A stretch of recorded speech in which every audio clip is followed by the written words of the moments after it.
श्री राधा वल्लभ लाल की जय। श्री हरिवंश चंद्र महाप्रभु की जय।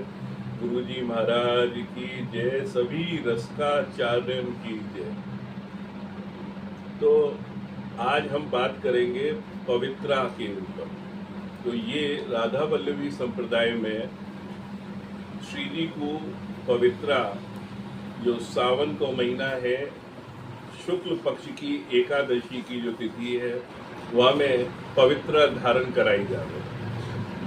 पवित्रा तो अर्थ जो आवे वह कहलावे पवित्रम, यानी कि जो परम पवित्र की बात हो रही है। और परम पवित्र जो है वह अपनो निश्चल प्रेमी है, निष्काम भक्ति है। तो वह स्वरूप में, वह एक माला के स्वरूप में श्री जी को धारण कराई जावे। तो या में सूत को प्रयोग होवे, रेशम को प्रयोग होवे। तो रेशम में घर में पहले जमाने में जो वैष्णव है, तो वो दुकान से रेशम को धागो लाके और वह बड़ो फैला के माला के आकार में चौड़ो करते, फिर अलग अलग भाग करके और छोटे छोटे से बाँ में मोती बनाते, और उन मोतियों को बीच में से जब काटें तो वो एक, जैसे आजकल चिप चले, ऐसे जोड़ दिए जाते, और उनको फिर सुई में पिरो के वह एक मखमली मुलायम सी वो माला धारण कराई जाती श्री। तो वह पवित्रा कहलाती। पर पवित्रा क्यों धारण कराई जाए, जाके पीछे क्या कारण? तो यह कुछ कारण परंपरा में ही चले आ रहे हैं, और वहाँ को निकुंज महात्मा अलग है जो हम आपको बताएंगे। परंपरा में जो है कि ये जो एकादशी है, इसको पुत्रदा एकादशी भी कहते हैं। ये पुत्र प्राप्ति के लिए इस एकादशी को विशेष करके बताया गया है। जब भगवान श्री कृष्ण से युधिष्ठिर ने ये प्रश्न किया था, तब भगवान ने उन्होंने को यही कथा सुनाई थी। उन्होंने बताया कि एक समय पे एक राजा बड़ा ही पुण्यवान, अपनी प्रजा को अपनी संतान की तरह मानने वाला, पर बाकी घर में संतान नहीं है। तो प्रजा भी बड़ी दुखी रहती राजा की ये भाव को सोच कर कि हमें इतना अच्छा राजा मिलो है जो हमारो हर प्रकार से ख्याल रखे। वो टैक्स, जैसे राजा का कर होता है, तो वह भी जैसे आटे में नमक के बराबर इतना ही कर वो ले तो प्रजा से, और सहायता बात करके भी रूप में लौटा के देता। जगह जगह पे जहाँ सुविधा वाली लगती कि जनता के लिए काम आने वाली जगह है, नाली है, और जो जो बनाने के लिए पुल है, वह सब बनाता। इतने काम करने के बाद भी इतनी पुण्य आत्मा को संतान की प्राप्ति नहीं। तो या में जो सनातन की परंपरा है, वह में तीन तरह के रह में कि प्रारब्ध भी हो गए, और प्रारब्ध से पहले जो हमारे कर्म को संचय वह है, और जो अभी के कर्म है।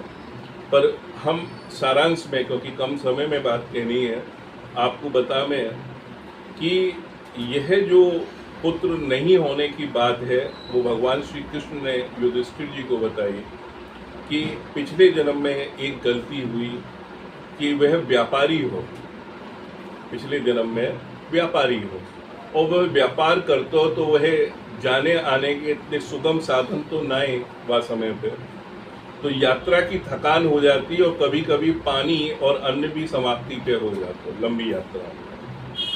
तो एक जगह पानी समाप्त होने पे वह एक छोटो सो तालाब दिखो, और वो तालाब के पास में पानी पीने के लिए दौड़ लिए, प्यास से व्याकुल हो गए। गर्मी तपती हुई दोपहरी को समय, वहीं पे एक गाय ने बछड़ा को जन्म देके वही तालाब के किनारे पानी पीने के लिए आगे बढ़ी। पर बाकी दिमाग में व्यापारी हो तो बाकी दिमाग में जाने क्या आयो कि ये जानवर पिएगा, वहीं से मैं पानी पीऊं, तो वह गैया को मैंने भगा दिया। और वो बच्चा दी हुई गैया और वो प्यास से व्याकुल, आप समझ सको कि जो स्थिति रही होगी कि डिलीवरी जैसे हुई हो और बाकी बाद में बाकी अंग अंग में कमजोरी ही और वह पानी की बड़ी आवश्यकता है। वो गैया को पानी नहीं पी के स्वयं ने पहले पानी को पान कियो और जब संतुष्ट हो गयो तब वह वहां से चलो। तो ये अपराध बनो, तो ये अपराध के लिए वह या जन्म में यह दंड मिल रहा। तो ये चीज कैसे जाए, तो वहां पे वह आशय ये आयो कि ये उसको बतायो गयो जब कि भाई तू एकादशी को ये वाला व्रत कर तो तेरे को पुत्र प्राप्त होएगा।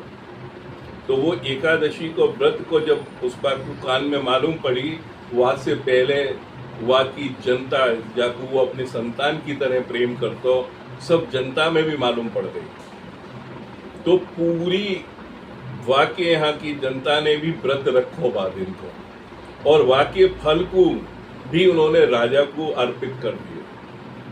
तो ये ऐसो प्रेम को अनूठा उदाहरण है ये एकादशी को कि अपने पापन से बचने के लिए तो ठाकुर जी से हर कोई मांगे, पर अपने पुण्यन को भी वो अर्पित करने के लिए तैयार हो जाए, ये एक बहुत बड़ी बात हो गई। तो वही भावना जो हमने कही आपको कि हमारे यहाँ तो सखियन के तत्सुख भाव है कि ठाकुर जी को कौन से पल कौन सी चीज की जरूरत पड़ जाए वह तुरंत प्रस्तुत करे हैं। तो यह कथा जो अपनी सनातनी परंपरा में ही एकादशी की जाको सुनने को भी बड़ो पुण्य फल है या कथा को। और ये कथा में से उन्होंने मुख्यतः एक बात देखी कि हम ठाकुर जी को ये भी दे सकें क्या, तो वह पवित्रा के रूप में हम ठाकुर जी को अपने पुण्य अर्पित करें। और पुण्य अर्पित करने को मतलब है ठाकुर जी तो कोई को रखे ना है। तो सीधी सीधी बात है कि जैसे कहवे ना कि अकाउंट में ब्याज पे बढ़े या आजकल कौन सी चीज में बढ़तो होगा व्यापार में, तो वो ठाकुर जी बढ़ा के ही लौटा देवे, ठाकुर जी कोई को ना रखे। तो वही भाव से जो भी अर्पित किया जावे तो यहाँ पे वो पवित्र ठाकुर जी को दी जावे। और हमारे यहाँ यही भाव जो प्रेम को और तत्सुख सेवा को है ये सर्वोपरि है। और या पवित्रा को अगर देखा जाए तो बल्लभकुल में भी मनाया जावे, पर वहाँ एक दूसरी परंपरा है। वहाँ ये परंपरा है कि वही दिना बल्लभाचार्य महाप्रभु भगवान श्री कृष्ण से अपने श्रीनाथ जी से वार्ता कर रहे और वह रात्रि की वार्ता उनके शिष्य ने सुनी पर उन्हें समझ में नहीं आई। तब उन्होंने अगले दिन पूछो कि गुरुजी आप बुरा नहीं माने तो बताएं रात्रि में आपकी वार्ता हो रही कौन क्या। तो यहाँ पे बल्लभाचार्य जी आचार्य लोग बड़े कल्याण के लिए आमे और जीव को कल्याण ही चाहे। तो उन्होंने बताया कि मेरी प्रभु से बात हो रही और मेरा कल उनसे संबंध स्थापित भयो है और उन्होंने एक मंत्र को मोह दियो है कि मैं वो तुम्हें भी दूंगा।